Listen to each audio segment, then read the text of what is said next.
Hello everyone, welcome to Indian Judicial Service. Today we are going to discussing here the constitutional law of India. This video is the 7th part of top 1000 MCQ of constitutional law. If you are not watched the previous video, all the link of previous videos are available in our description box. I request you please go and watch these videos, and if you need a PDF file, the PDF file will be available in our Telegram groups. Please join our Telegram groups. The link of Telegram group is also available in our description box. Let's starting here. Question number 171. Which of the following are prohibited without the consent of President of India according to Article 18? So first of all, Article 18 dealing with the abolition of title. Means in this article there are the 4 clauses, and this question is related to clause 4.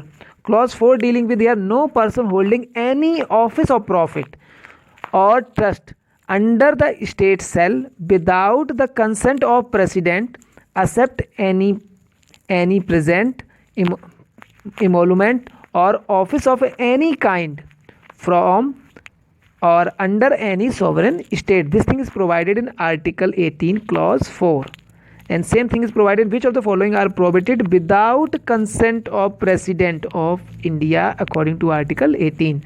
Now option A here, conferment of title.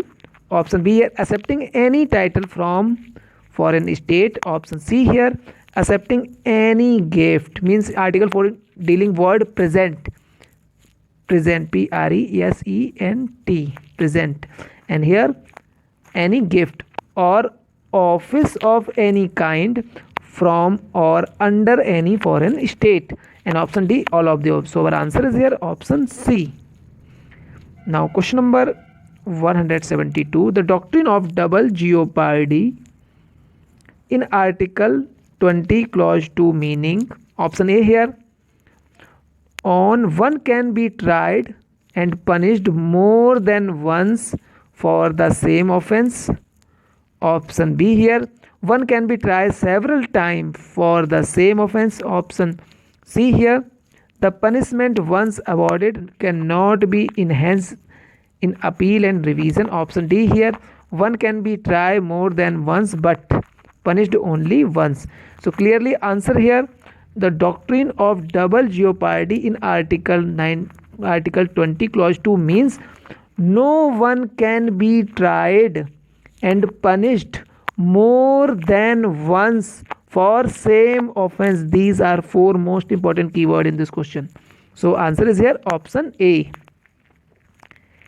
Now question number 173. The expression prosecution under Article 20 clause 2 contemplates. Option A, a person must be accused of an offence. Option B, proceedings should not be under a law which create offences. Option C, guilty is not criterion for prosecution. Option D, the prosecution is possible only after the final verdict from the court. So clearly answer is here option A, a person must be accused of an offence means expression of prosecution under Article 20 clause 2 contemplate the person must be accused of an offence. Answer here option A. Now question number 174. Article 20 clause 3 forbid to compel a person accused to say something from his personal knowledge relating to the charge. This statement is here, the statement is true. Option B here, even if the accused is not charged with an offence, he cannot be compelled to state anything against somebody. Option C here, none of the above. Option D here, both A and C are correct. So in this question, Article 20 clause 3 forbid to compel a person accused to say something from his personal knowledge relating to the charge. This statement is true. So answer is here option A. Now question number 175. According to Article 22 clause 3, the fundamental right guaranteed to arrested person in Article 22 clause A and clause 2 do not apply to. So 22 clause 1 dealing with the every detained person having a right to know which offense against he arrested, and he has a right to inform and to get the advice of their advocates and the legal practitioners, and to help getting the help of the legal practitioners. These things are provided in 22 clause 1, and 22 clause 2, the every detained person having arrested person having a right to inform their relatives, and such type of rights are provided in clause 2. And these rights are not available to a person which are mentioned in under article 22 clause 3, and these are persons are first one here enemy alien, and second here the person arrested or detained under any law providing for preventive detention. So clearly answer is here option D. Both A and B are correct. Now question number 176, article 20 clause 1 protect against ex post facto law. Ex post facto law means option A, the law which imposes penalty retrospectively. Clearly answer is here option A, means ex post facto law.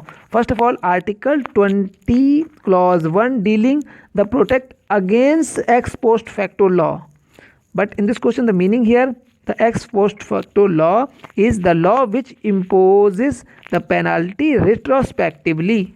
Clearly answer here option A. Question number 177, right to travel abroad is a part of personal liberty as envisaged under article 21. So first of all, article 21 dealing with the protection of life and personal liberty. So personal liberty include the right to travel abroad. So this statement is correct. So answer here option A. And remaining statement, the statement is incorrect. So this is wrong here. The right to travel abroad is a person's personal liberty, but within the procedure established by law. Yes, this statement is also correct here. And according to article 21 and option D here, this article deal with personal liberty in India only, not for the travel abroad. This statement is wrong here. But according to question, right to travel abroad is a part of personal liberty as envisaged under article 21. So this is a statement, that's why we choose here option A here. This statement is true. So answer here option A, and this statement is also correct here according to article 21, but proper answer here option A. Now question number 178, preventive detention according to article 22 can be enforced. So first of all, important point here, preventive detention. Preventive detention is used for prevention of any mishappening, like the riot against the state, or disturbing the central peace of the law and order, disturbing the law and order. In that time, the police taking the preventive detention means the arrest for prevention of any damage. So on option A, only during the time of communal violence. So communal violence, the police cannot arrest in preventive detention, because in that time the violence is during means in continuing process, but this detention is before the violence. For prevention of the violence, the police arrest any person on the ground of preventive detention. So this is wrong here. During the period of emergency, in normal times, option C, D here, can be enforced in a democracy with the permission of the President of India. So clearly answer here option C, preventive detention according to article 22 can be enforced in normal times. And one important point, police cannot be arrest any person on the ground of preventive detention at the time absconding that person. When the person is absconding, they have the chance, they have the idea that the person may be abscond, and that time they use the preventive detention. This law is not appropriate. They cannot arrest any person who is going to abscond on the basis of preventive detention. So clearly answer here option C, in normal times. Now question number 179, according to article 23, the following are prohibited. Option A, the traffic in human beings, beggary, slavery and bonded labor. Option B, monopoly of trade. Option C, sale of incenses. Option D, visit to terrorist infect area. Clearly answer here, according to Article 23, the followings are prohibited: trafficking in human beings, beggary, slavery and bonded labor. So 4 things is there. Answer here option A. Now final question of this video. The expression minority in Article 30 means any community which is less than 50% of the population of a particular state as a whole. So answer here option A. Now finish this video. If you like this video, please click on like button. If you are still not subscribed our channel, please subscribe it. This channel is very helpful for your preparation. Please share our videos to your friends and relatives. Thank you for watching Indian Judicial Service.